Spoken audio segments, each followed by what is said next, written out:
What if Obi-Wan Kenobi refused to go to Utapau and fight General Grievous without Anakin Skywalker? That's the path we want to go down today. I hope you enjoy. Please do leave a like. It helps so much. So easy to support that way. Appreciate it. Alright, let's just get right on into it. Obi-Wan Kenobi sat with Senator Padme Amidala on her balcony, overlooking the great Coruscant atmosphere. Traffic flew by, and neither of them spoke. There was a tension in the air between them, and it was all about Anakin Skywalker. Not long ago, Obi-Wan had sat in a council meeting where Anakin was granted a seat on the council, but he was denied the rank of master, something Anakin really wanted. And Obi-Wan had a strong connection to Anakin in the Force. He could feel how much this hurt his former student. And then after the meeting, Obi-Wan had to assign Anakin to spy on the Chancellor. It was not only a break of their trust, but it went against what Obi-Wan thought to be right. The Jedi Council was really cracking in their ways as this war went on. And eventually, Obi-Wan took a leap of faith with Padme. He asked her for advice, saying only she knew Anakin as well as he did. Deep down, Obi-Wan knew that Anakin and Padme shared a special bond, perhaps one that broke the Jedi Code. But right now, Obi-Wan did not care about that. He cared about his friend, and in this moment, Padme couldn't afford to hide that relationship. Anakin needed help, desperately. Padme told Obi-Wan what Anakin had said recently, that he felt lost, and he was having dreams, like the ones about his mother. Padme didn't say the dreams were about her, but Obi-Wan understood. Padme explained how Anakin was distant recently, quieter, darker.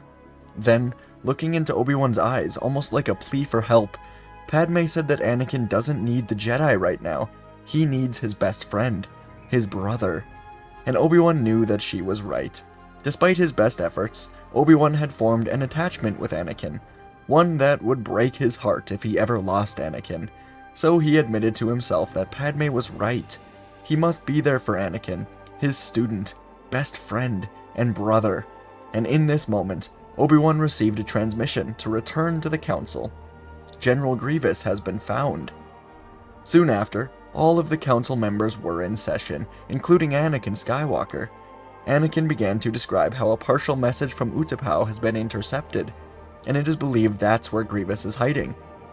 Then Anakin revealed that the Chancellor requested Anakin lead the mission. With a cold gaze, Master Windu said the council will decide who goes, not the Chancellor. Yoda agreed, saying a master is needed, with more experience. Obi-Wan could feel Anakin again in the Force. Anger. But Obi-Wan could barely blame him. For the entire Clone War, Anakin was shoved to the front lines. The most dangerous battles, and against all odds, Anakin almost always won. He killed Count Dooku. And here, today, Yoda said that someone with more experience is needed, as if that even exists. Obi-Wan could feel his own frustration boiling into anger when he was broken out of it by Ki-Adi-Mundi now speaking.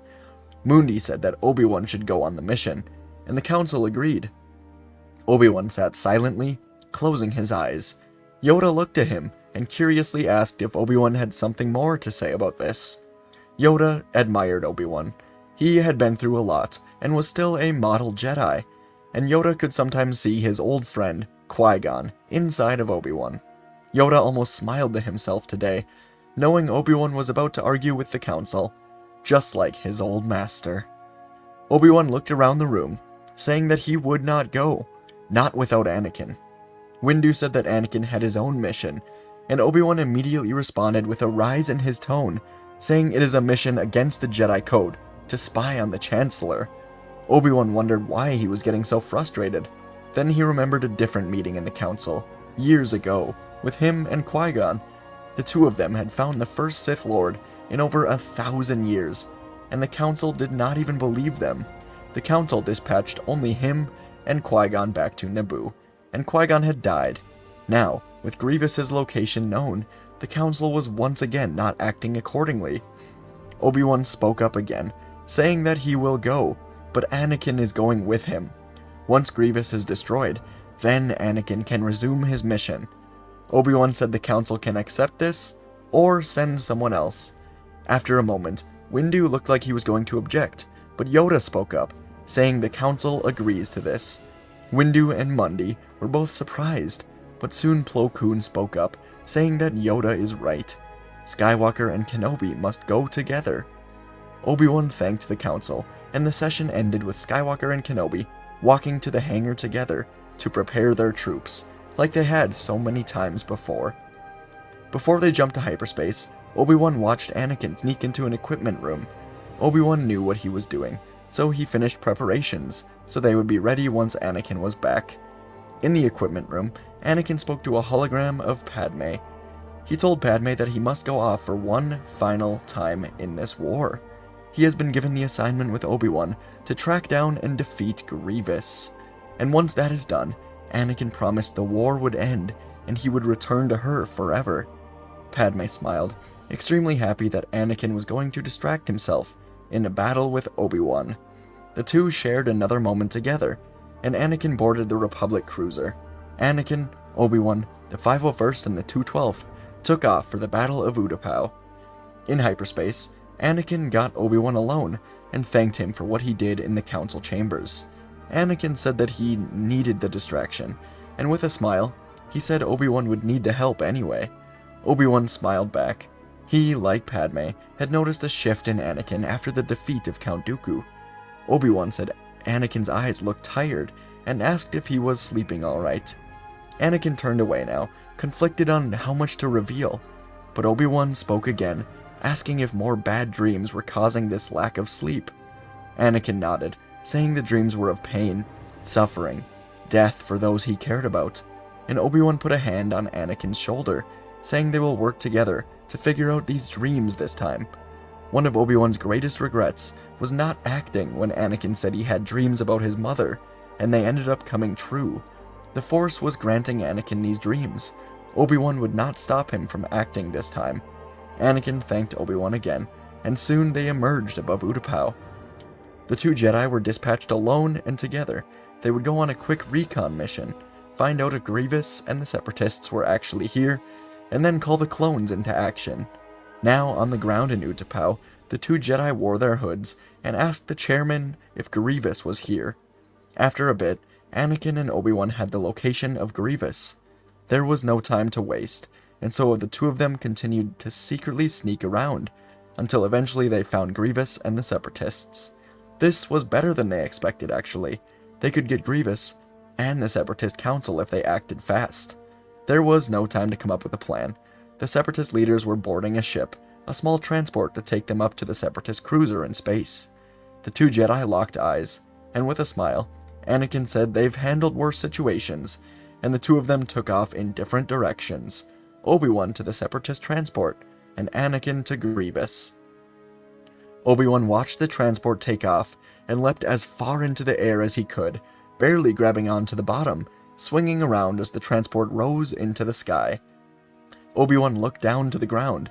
A fall from here would almost certainly result in a terrible death.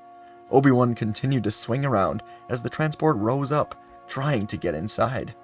And on the ground, Anakin landed in front of the General, sending a force push in both directions to send nearby droids flying. Grievous laughed, saying he has always wanted to kill the great Skywalker, and pulled out 4 lightsabers. Anakin smirked at him, saying that killing droids comes easy to him, and ignited his own blue lightsaber. With a sudden burst of speed, General Grievous lunged forward, his forearms extending to their full length, each wielding a lightsaber. Anakin met the attack head-on, parrying the strikes with incredible skill that the General Grievous had never seen from other Jedi. The lightsabers clashed, one after another, Anakin fast enough to handle all 4 at a time. As the battle raged on, Anakin's mastery of lightsaber fighting became evident. He used the power of the Force to enhance his speed and strength, eventually disarming Grievous of one arm, then another, until it was just 2 lightsabers left. And amidst the intense duel, Anakin's emotions surged, his anger, determination fueling each strike of the lightsaber. Grievous was able to know when a fight was not going to be won, so he began to seek an escape, taunting Anakin with his mechanical, wheezing laugh. And soon, Grievous found an opening to kick Anakin in the shin, knocking him temporarily to one knee.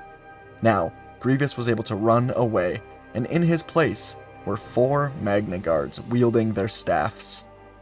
The hundreds of battle droids also approached Anakin, but in this very moment, the clone troopers arrived just in time, and they took on the droids while Anakin looked to the guards. The 4 guards slowly approached, and Anakin shrugged, as if to say they were no match for him. Calling upon his power, Anakin swung faster than the guards could even comprehend, cutting one in half and stabbing another in the same strike. Another guard lunged at Anakin, but he ducked the strike and force-pushed it into the other remaining guard. Anakin got back into a stance, and the 2 guards swung at the same time. He had both in a lightsaber lock, then broke it with sheer strength, spinning his lightsaber behind his back and using 2 swift cuts to cut one of the guards into 3 pieces. Now Anakin stood face to face with the final guard, and he leapt into the air directly at it, grabbing its droid helmet and holding it in place as Anakin landed behind the guard. With a final stab through the back, the guards were all dead. Anakin watched as Grievous crawled away over the edge. Sighing, Anakin took off, running after Grievous. Now back to Obi-Wan, still swinging from the transport. He grabbed at his lightsaber, and it slipped from his hand, down to the ground below. Not good, but he had nowhere to go but inside. With all of his strength, Obi-Wan flipped to the top of the transport, then used his remaining strength to pry the ramp open. Eventually, he got it, and was standing on the open ramp as the Separatist leaders, frightened, sent 2 Magna Guards at Obi-Wan. Obi-Wan pretended like he was getting ready for a battle, but then simply grabbed the guards with the Force and pulled them past him into the open air to fall forever.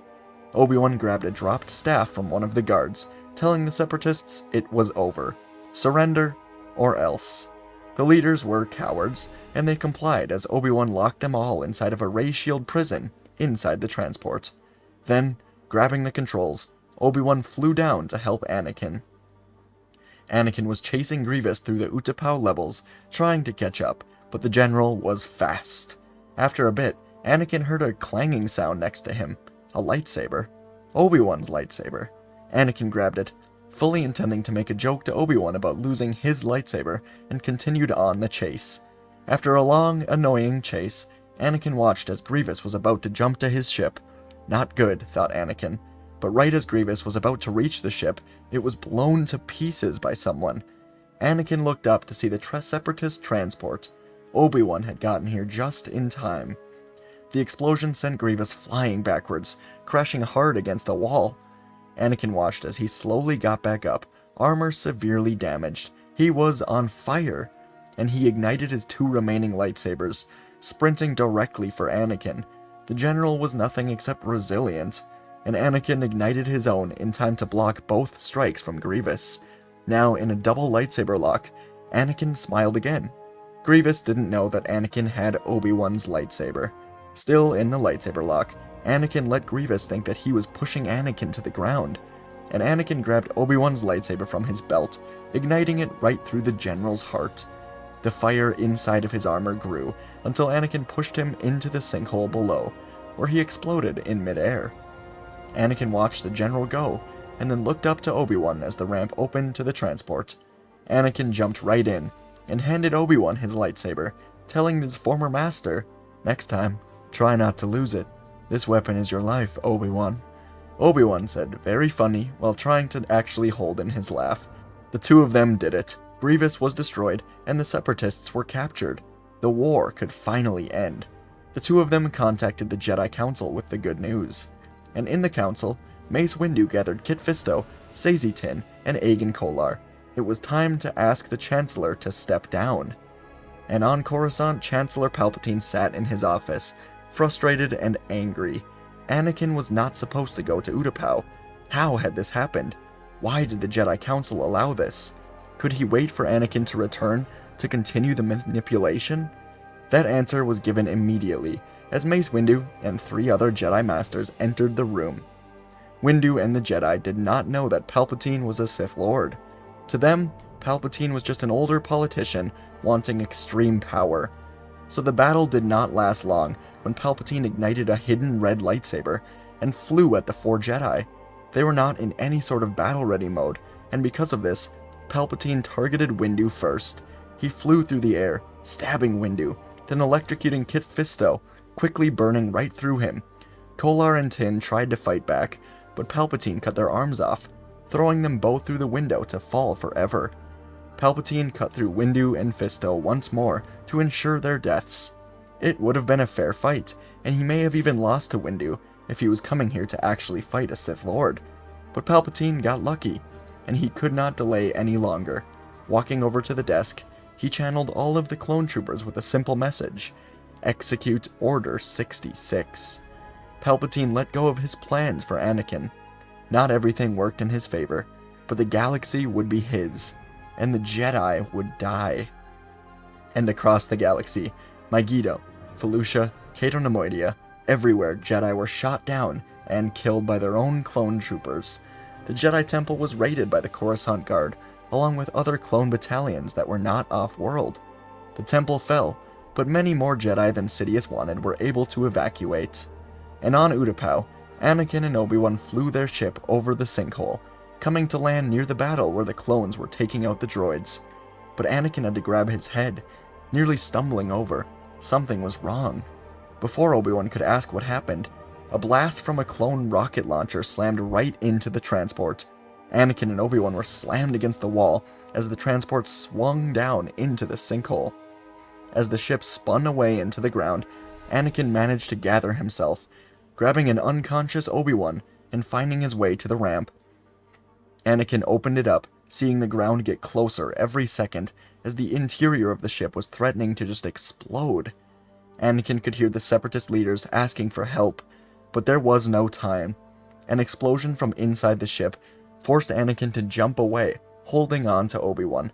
The ship exploded into the ground, and the fire from it flew barely over Anakin's head as he landed in a deep water hole. Eventually, Anakin brought himself and Obi-Wan back to land. Obi-Wan woke up and asked what happened.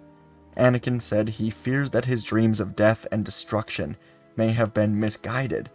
He wasn't sure how, but he told Obi-Wan that the Jedi had suffered greatly, and they were not safe here.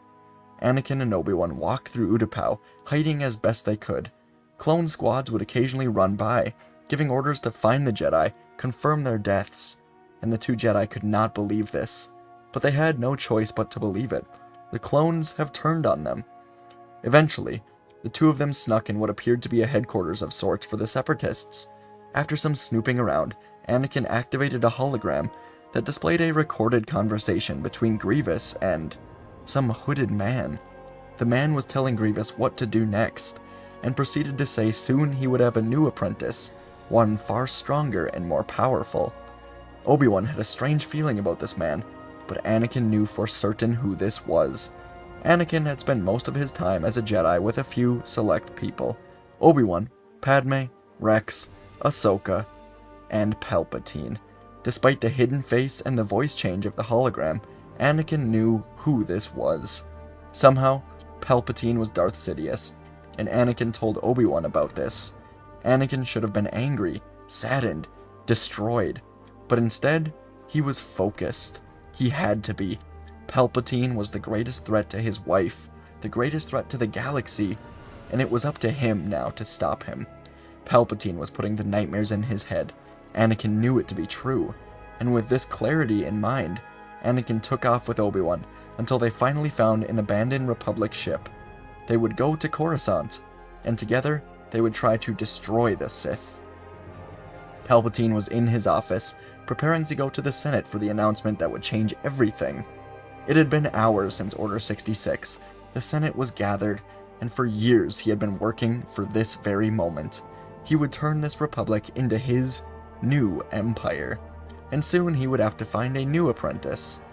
Palpatine walked down the halls, a squad of clone troopers behind him, and eventually the door was opened for him to get to a shuttle to the Senate building. But as the doors opened, a giant force push sent all of the clones flying backwards, and Palpatine stumbled backwards a step. It was dark outside, but soon the air was illuminated as two blue blades were ignited. A voice spoke, the voice of Anakin Skywalker. "You will pay for all the Jedi you've killed today, Sidious." And Sidious ignited his own lightsaber, so Anakin and Obi-Wan had survived. How unsurprising. And Anakin would not be turned to his side. Instead, he would have to die. And Sidious moved with astonishing speed, his red blade a blur as he attacked the Jedi. Anakin and Obi-Wan fought together, their lightsabers clashing with the Sith Lord's strikes. Sidious's mastery of the Force was evident, and he unleashed torrents of Force lightning upon them.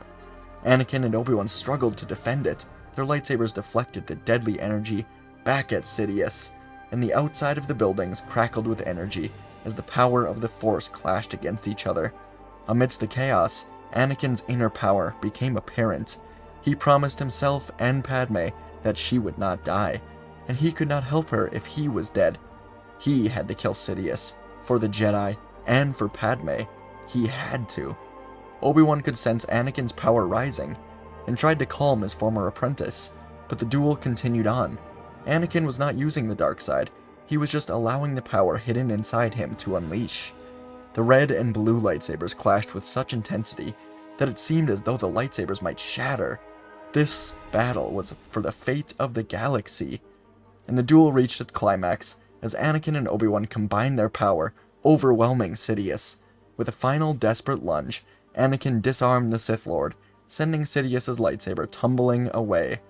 The area was filled with a blinding flash of blue energy, as Obi-Wan and Anakin delivered the decisive strike at the exact same time, stabbing Sidious as he rose his hands to unleash lightning. But the lightning never came. Instead, the Sith Lord's eyes went cold, and he fell to the ground, dead. The senators waiting for the Chancellor were getting extremely restless. The Jedi Temple was on fire. The war was so close to being over. What was happening? Where was Palpatine? Padme was also concerned, wondering where the Chancellor was, and she feared for Anakin's life. Was he killed off like so many Jedi?